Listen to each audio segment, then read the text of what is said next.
Hello everyone and welcome back to StephenPlays Magic the Gathering Duels of the Planeswalkers. My name is Stephen George, I play video games, and today it's Magic. When we last left off, we beat Jace a second time, arguably easier than he was the first time. Very sad for Jace. Jace has a really good deck, he really is very difficult.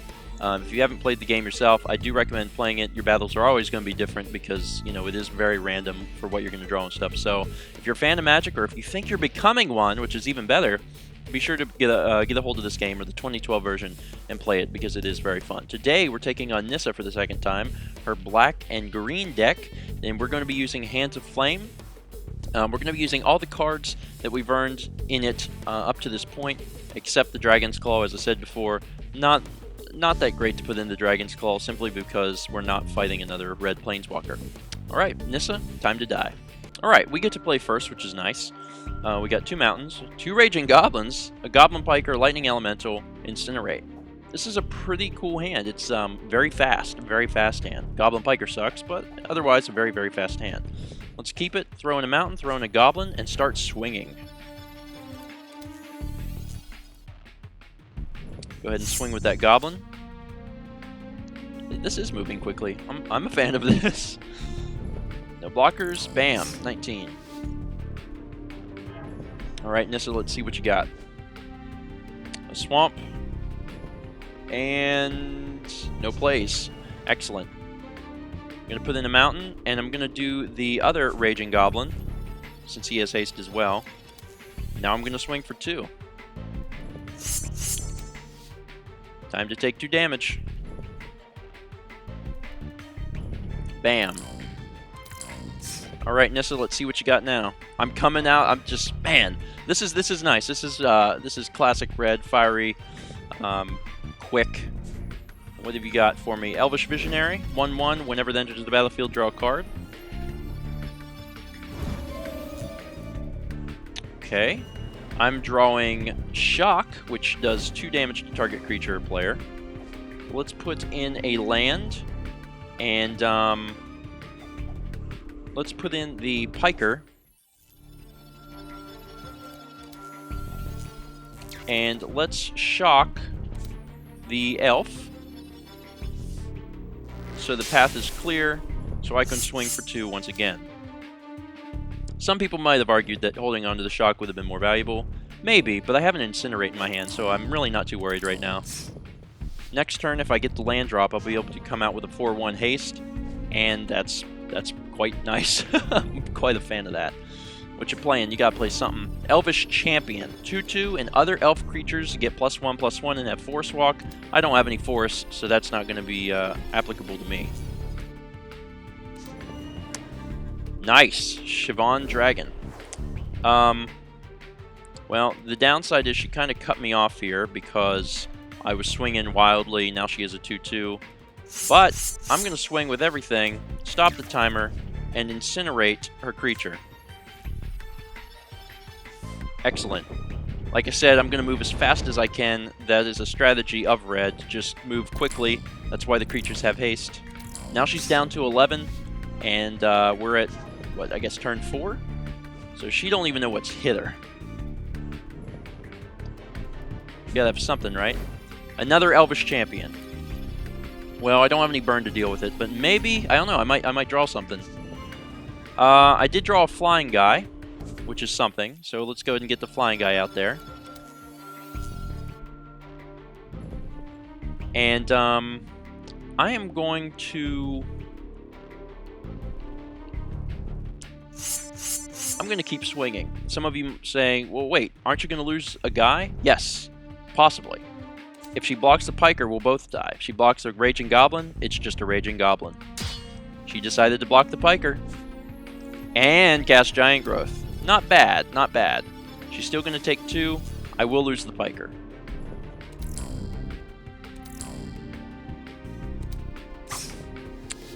Alrighty. Now next turn she'll be able to swing with that, but I'm not really all that concerned. I have 20 life and she has 9. No blockers. I think I'd rather keep my flying goblin, thank you very much. And she's going to be playing Essence Drain. Essence Drain deals 3 damage to target creature or player, and you gain 3 life. So she's killing off my flyer. Son of a gun. She goes back to 12 life. I got another Incinerate. I was really hoping that I would get a land so I could play the Lightning Elemental, but you can only do what you can. I'll swing with these Raging Goblins, and I'll hold the Incinerate in my hand. Alright, now I can hold the Incinerate in case I want to kill off her creature, or maybe she'll cast something in her first main phase and I'll want it, who knows. I'm willing to take 2 damage, not concerned about that. Gonna play something cool? What are you playing? Another Elvish Visionary. Okay. Now remember, the elf is bigger because she can because she has the elf champion, so it makes the other elf bigger. Should have incinerated it right at the end of her turn, but I missed it. Well, no matter. I will just I'll put in the Piker. Or will I incinerate? That's a hard decision. I think I will incinerate the I'm gonna incinerate. It's a tough call.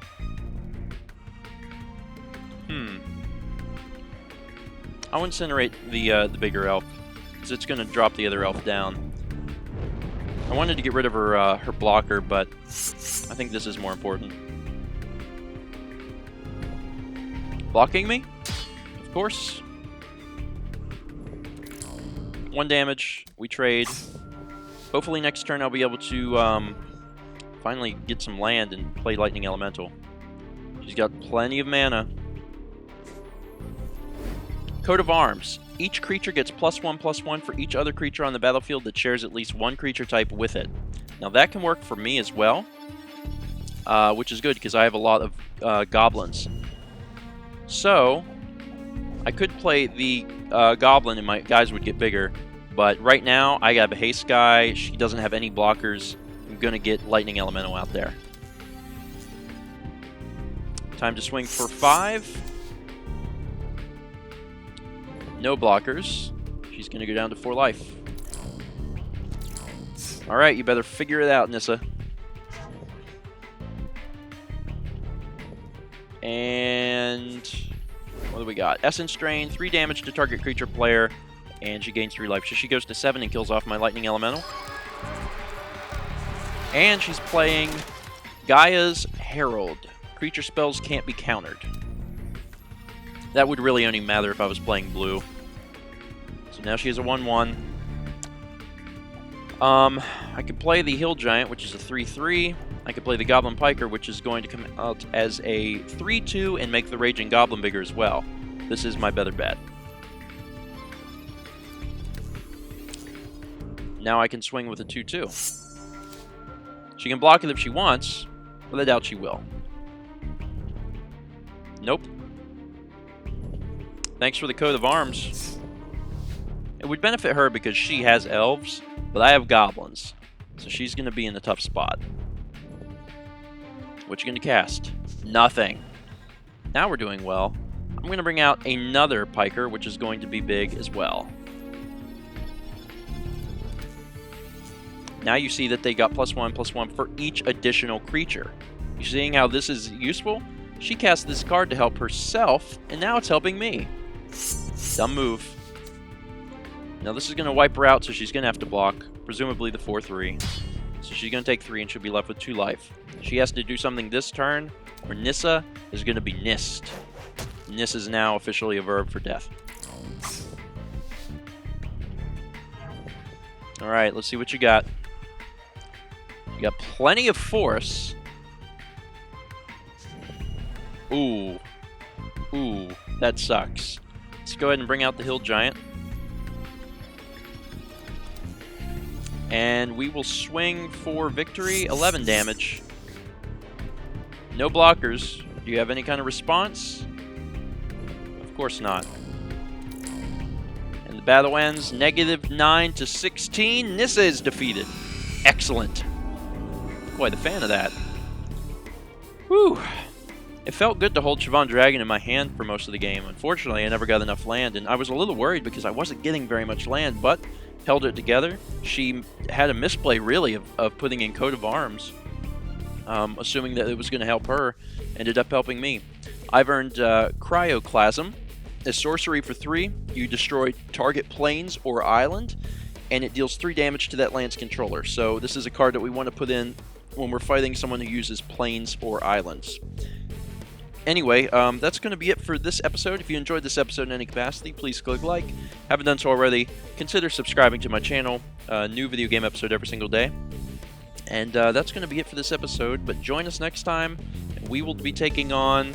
Well, we also... Look, we learned Ears of the Elves. We'll be taking on a Johnny Goldmane. This is going to be the first tricolor deck.